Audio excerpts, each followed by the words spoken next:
Time now for the Daily Answer, sponsored by Salem Surround on The Answer Now TV. Ali Raza Jafarzadeh. We've had him on the show before. He is a great resource to us. He is the Deputy Director of the U.S. Office of the National Council of Resistance of Iran, the author of The Iran Threat. And Mr. Jafarzadeh, Happy New Year. Welcome into the show, sir. Good morning. Good morning, Chris, and Happy New Year to you. It's always a pleasure to be on your show. We have a lot to discuss. We sure do, and I want to get started with this consternation in the streets of Iran. We've heard about this for a long time, that the citizens of Iran want something different, and they want rid of the regime that governs them at present. And it seems like it's gotten more aggressive, or the volume is louder than we've ever seen it before. What can you report about what's going on there right now? Chris, you're correct. The uprising started back in at least 2017, and every time the nation stood up, the regime tried to suppress them, hoping that this will put an end to all of the dissatisfaction and the discontent and the revolt against the regime. But they're dead wrong. And this is the second week of uprisings that started in Tehran by the small business people, the merchants, against the value Iranian currency losing big time.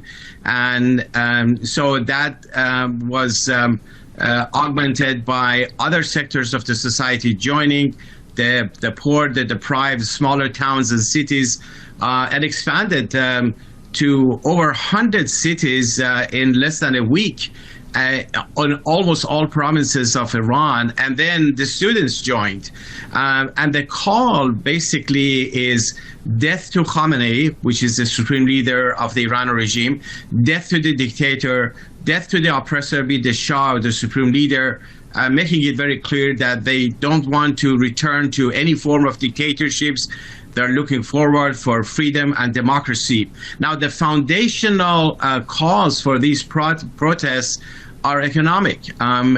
People are getting poorer and poorer every day, and the mullahs who sit on the second largest oil and gas reserves combined in the world are getting richer. The revolutionary guards are getting more money. The money goes to the proxies of the Iranian regime, to the development of nuclear weapons, their missile program, to the drone program. And the people of Iran, the only thing they get is executions. Chris, just in the 2025, there were 2,200 executions of prisoners, many of them political prisoners and women, with the hope that this would prevent another round of uprisings. It backfired badly. Ali Raza Jafarzadeh with us again, Deputy Director of the U.S. Office of the National Council of Resistance of Iran. How much do you think the events in Venezuela over the weekend have inflamed what's going on in the streets of Iran? Have they been able to see it? I know media and social media access is controlled, tightly controlled in Iran, but do you think what happened in Venezuela has resonated in Iran? What happened in Venezuela certainly didn't help the Ayatollahs. I think the most nervous person at the time was the supreme leader Khamenei, because he saw his biggest ally in the Western Hemisphere, Maduro, gone. And this added to the concerns that he already had when he lost his biggest ally in the Middle East. That was Assad, who was ruling Syria. He was gone. A lot of the proxies of the Iranian regime, on top of the list was Hezbollah, were badly shattered and weakened. And their nuclear weapons program, whatever advancements they had made, is gone. So obviously, this was a tough time for the mullahs. And the people see that, even though there is censorship everywhere. But such a huge news, there's not a single person in Iran that didn't see Maduro going down. And they know about Maduro because Maduro had traveled to Iran and met with Khamenei. They made a big thing about him and how Iran has presence everywhere, and the relationship between Venezuela and the Iranian regime has been very extensive, and the people were unhappy with the way the money was spent there. Do you think the leadership in Iran, Mr. Jafarzadeh, are they contemplating a what-if scenario now? Do you think they're actually... I read a story yesterday that they were planning potential exits to Russia if need be. I don't think Donald Trump is thinking about it. I don't know that that even would be the smartest move. I'm not suggesting I'm cheerleading this, but I'm wondering, do they think, oh my gosh, Trump may come for us next? Well, the biggest concern of the mullahs before, the international situation shifting against them has been always their own population. The regime is afraid of the organized resistance against the Ayatollah. There's been nearly 40 years of resistance against the regime. That's the biggest concern. And that just last week, Supreme Leader Khamenei spoke, and his supporters in the room were chanting "Death to America, death to the MEK," which is the main organized force opposing the Iran regime. This is the same force that exposed the key and major nuclear sites of Iran. This is the main force that is acting as the engine for change, leading the protests, and has been the main victim of repression and killings and terrorism of the Iran regime. I have before me right here a book. It's a very thick book. You can see how thick it is. It contains names and particulars of 20,000 members and supporters of this movement who have been killed by the Iran regime for political reasons.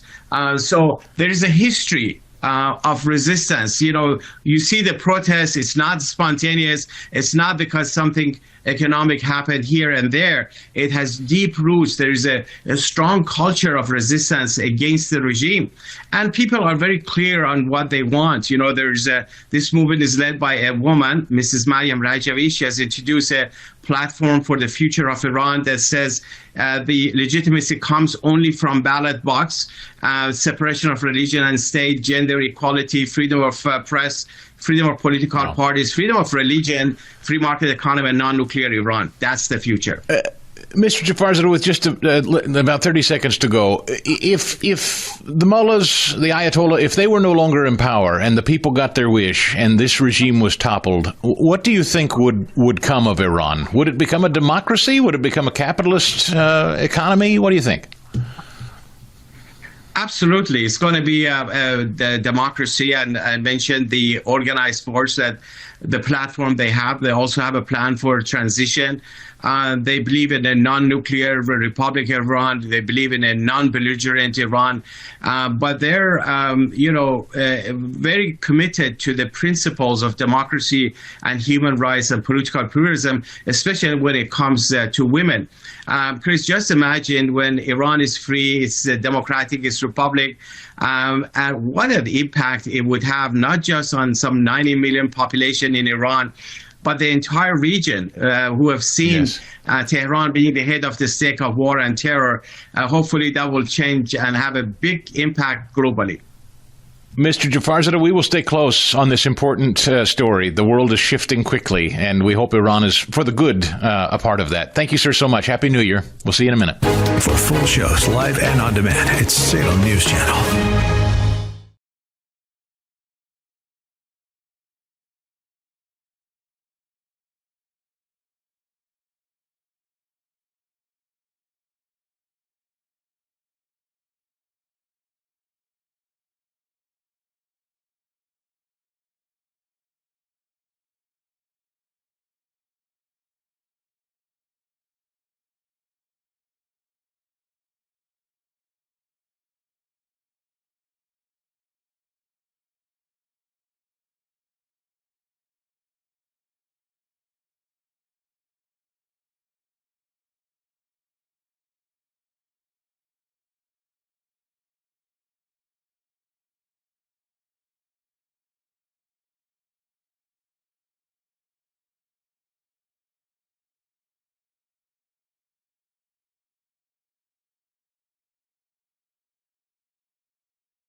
Stay informed anytime, anywhere with the Salem News Channel and 9:30 a.m. TheAnswer.com. This has been The Daily Answer, sponsored by Salem Surround on The Answer Now TV.